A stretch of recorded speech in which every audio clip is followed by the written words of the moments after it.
Thrice is Tartarus girdled by a wall, and round it flows a river of fire, the rushing Phlegethon, and rolls along sounding stones. In front stands a huge gateway, and columns of solid adamant. Publius Virgilius Maro. Before the rise of sky or sea, before even the whisper of time, there existed only the boundless expanse of chaos. A silent, formless infinity without shape or direction. From this immeasurable void, deeper than shadow and heavier than eternity, emerged a presence not merely born, but revealed. Tartarus. Tartarus was not a god in the image of later divinities, nor a being with will shaped by desire or love. He was depth itself, the foundation beneath existence, the endless pit that anchors reality. Where chaos was absence, Tartarus was descent. He was the place where light could not reach, where even the concept of form dissolved into a suffocating void. Ancient poets spoke of him not as a figure, but as a force, a living abyss that both held and consumed. It was said that if a bronze anvil were cast from the heavens, it would fall for 9 days and nights before touching the earth, and 9 more before vanishing into Tartarus. Such was his immeasurable depth. Yet Tartarus was more than emptiness. He was necessary. For without the abyss, there could be no height. Without the end, no beginning. In the silence of his darkness, the balance of the cosmos was already forming, unseen but inevitable. In the days of ancient gods, voivodes, and kings, the long-suffering land awaited a hero. And then came the mighty demiurge Tales channel, tempered in the flames of battle. Power, passion, danger. His videos will change the world. From the silent depths of chaos, existence began to take form. Alongside the emergence of Gaia, the living earth, and Eros, the binding force of creation, Tartarus remained below all things, not separate, but foundational. While Gaia stretched outward, becoming the ground of life, Tartarus expanded downward into infinite depth, forming the unseen root of the cosmos. He was not chaos, nor creation, but containment, the necessary boundary that gave structure to existence. Without Tartarus, the universe would drift without limit, unanchored and unstable. It was within this deep abyss that the earliest powers feared to look. Even the sky, when it would later rise as Uranus, dared not descend into Tartarus. For beneath all creation lay something older than the gods themselves, a silent force that could not be ruled, only acknowledged. In these early ages, Tartarus remained still, neither benevolent nor cruel. Yet his presence defined the balance of the world above. He was the weight beneath reality, the unseen depth that ensured all things had a place to fall, and nowhere to escape. As the dominion of Uranus stretched across the forming cosmos, his rule brought not only order, but fear. From Gaia were born the mighty Titans, yet also the monstrous Hecatoncheires and the one-eyed Cyclopes. Their forms were too vast, too raw, too close to the primal truth of existence. Uranus, fearing their power, cast them down into Tartarus, not merely a place but a living depth that swallowed all who entered. There, in the endless darkness, the first imprisonment began. Tartarus did not resist. He did not judge. He received within his abyss the cries of the imprisoned did not echo. They were consumed. Time held no meaning there, and suffering stretched without end. Yet something stirred in that silence. For Tartarus was not empty. He was aware in a way no god above could understand. The weight of those cast into him began to change the balance. The abyss was no longer untouched. It had become a prison, a boundary not just of space, but of power. And in that moment, the gods unknowingly gave Tartarus a new purpose, not only to exist beneath creation, but to contain its greatest threats. Ages passed, and the silence of Tartarus grew heavy with the weight of those imprisoned within. Above, the rule of Titans began to fracture as a new power rose under Zeus. The war that followed, the Great Titanomachy, would not only reshape the heavens, but echo into the deepest abyss. When the chains of the Hecatoncheires were finally broken, they did not forget the darkness that had held them. Freed by Zeus, they rose with fury, hurling mountains and fire against the Titans. The sky trembled, the earth cracked, and even Tartarus felt the violence above. For the first time, the abyss was not merely a prison. It became a destination of judgment. As the Titans fell, defeated and broken, they were cast down into Tartarus, deeper than any being had ever descended. There, in the endless void, they were bound once more, this time not by fear, but by fate. The Hecatoncheires stood as their wardens, their 100 hands enforcing eternal captivity. Tartarus accepted them as he had all things, without mercy, without resistance. Yet with each soul cast into his depths, the abyss grew heavier, more defined. He was no longer untouched by the cosmos. He had become its final end. After the fall of the Titans, the depths of Tartarus were no longer an unseen abyss, but a sealed domain of absolute confinement. By the will of Zeus, its boundaries were defined, its silence guarded. Around its immeasurable chasm rose walls no force could break, not of stone, but of divine decree. A river of fire, Phlegathon, circled its depths, flowing with molten fury, its flames casting no light beyond their reach.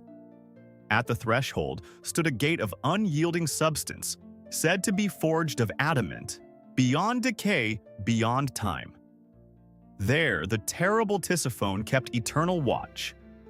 Her presence was not merely that of a guardian, but of punishment itself, a reminder that none who entered could ever return. Within, the defeated Titans endured an existence beyond suffering. No seasons passed, no hope stirred, only the endless awareness of their fall. And deeper still, beneath even their prison, Tartarus remained, vast, conscious, and unchanged. For though the gods believed they had sealed the abyss, they had only shaped its surface. What lay beneath their prison was older than their rule, and far beyond their control. And in that unreachable depth, something ancient continued to endure. In the age that followed the Titanomachy, the world above believed order had been secured under Zeus. Yet beneath all order, in the immeasurable silence of Tartarus, nothing was ever truly settled. The abyss did not forget. It did not forgive. It simply contained within its endless depth. The defeated Titans remained bound, their divine strength reduced to echoes against the void. Even time, which ruled the surface world, lost meaning here. Moments did not pass. They dissolved. Yet Tartarus was not merely a prison. He was awareness without voice, presence without form. And in his silence, he observed the shifting weight of existence above him. Every new god, every mortal age, every act of pride or fall, all eventually drifted downward, becoming part of his memory. It was said that even the cries of the damned did not echo, but sank deeper, absorbed into the abyss itself. In this way, Tartarus became more than a place of punishment. He became the final record of existence where nothing was lost, only buried, and far below the reach of light, beneath the chains of gods and the will of kings, the abyss waited. Not asleep, not alive, but eternal. As the ages of the gods continued under Zeus, the world above believed the order of creation was complete. Yet beneath all realms, in the unfathomable reach of Tartarus, the concept of completion had no meaning. For Tartarus was not a place that could be finished. He was depth without end. Within his infinite darkness, even the mightiest beings lost their identity. The Titans, once rulers of the cosmos, existed now only as fragments of memory and suffering. Their names no longer carried power, only weight, sinking endlessly into the void. Yet Tartarus did not act upon them. He did not punish, he preserved. Every fall, every defeat, every sin committed by gods or mortals above was drawn into him, becoming part of an ever-growing silence. Even the divine jailers, the hecatonkers, could not fully comprehend the depth they guarded. They stood at the edge of something that had no edge, enforcing chains upon forces that were already swallowed by eternity. And still, below them all, Tartarus expanded in a way no god could measure. Not outward, not upward, but inward into itself. A prison that held not only beings, but the very idea of escape. For in the deepest truth of existence, there was no door out of Tartarus, because there had never been a way in. Even the Olympians, seated upon Mount Olympus, spoke of order as if it were absolute. Yet their power was built upon something they rarely named: the endless foundation of Tartarus, the unseen depth beneath all divine authority. For every decree of Zeus, there existed a shadow of consequence that fell downward. And every consequence, no matter how small or vast, eventually reached the same destination: the silent abyss that held all endings. Within Tartarus, even memory began to erode. The Titans no longer remembered the exact shape of their former glory. They existed as awareness without clarity, thought without direction, bound in a timeless descent. Yet Tartarus did not consume them in rage. He did not act as a god of punishment.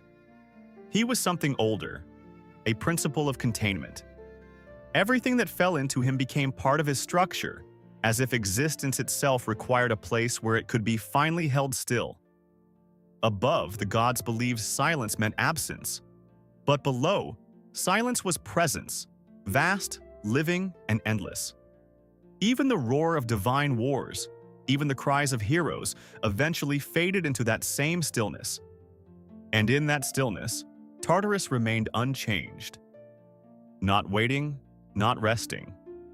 Simply being the depth beneath all things, where even divinity could not find an end. As mortal ages began to rise and fall above Mount Olympus, the influence of Tartarus remained unseen, yet absolute. Kings built empires, heroes carved legends, and cities reached toward divine favor. But everything beneath existence was still drawn toward the same final depth. For Tartarus was not bound to time. He did not follow the rise and collapse of worlds. Instead, he absorbed them as layers, each age settling upon the last like dust in infinite darkness. The Titans, once symbols of cosmic rebellion, were no longer singular beings in memory. They had become part of the abyss itself, indistinguishable from the prison that held them. Identity, in such depths, was not destroyed. It was dissolved. Even the divine fear of the gods above had transformed over time. They no longer feared Tartarus as a place of escape or rebellion, but as inevitability, the certainty that all things, no matter how powerful, would eventually descend. And yet Tartarus did not judge this fate. He did not impose it. He simply contained it. Every ending, every collapse, every forgotten name became part of his immeasurable structure. In his depths, eternity was not endless time. It was the absence of direction. Nothing moved forward. Nothing returned. Everything simply remained, suspended in a silence deeper than thought itself. And there, beneath all creation, Tartarus endured. The final weight upon existence, unchanged by gods, heroes, or the passing of worlds. In the final vision of the cosmos, beyond the rule of Zeus and the fading echoes of mortal history, there remains only the immeasurable presence of Tartarus. Not as a place, not as a being, but as the ultimate condition of existence. The Titans are no longer remembered as rebels or rulers. They exist now only as depth within depth, fragments dissolved into the structure of the abyss itself. Their stories have ceased to be stories, becoming instead silence that cannot be spoken above, Even the idea of Olympus fades, for every mountain of power eventually casts a shadow downward. And all shadows, in the end, belong to Tartarus. He is not victory. He is not defeat. He is what remains when both have ended. There is no gate that closes him, no chain that defines him, no boundary that contains him. For containment is his nature, and infinity is his form. Everything that was, everything that is, and everything that will be inevitably leans toward him, as if reality itself remembers its final destination. And in the deepest truth of myth, there is no escape, no liberation, no return. Only descent, only silence, only Tartarus. Like, subscribe, ring the bell, and share your impressions of the video.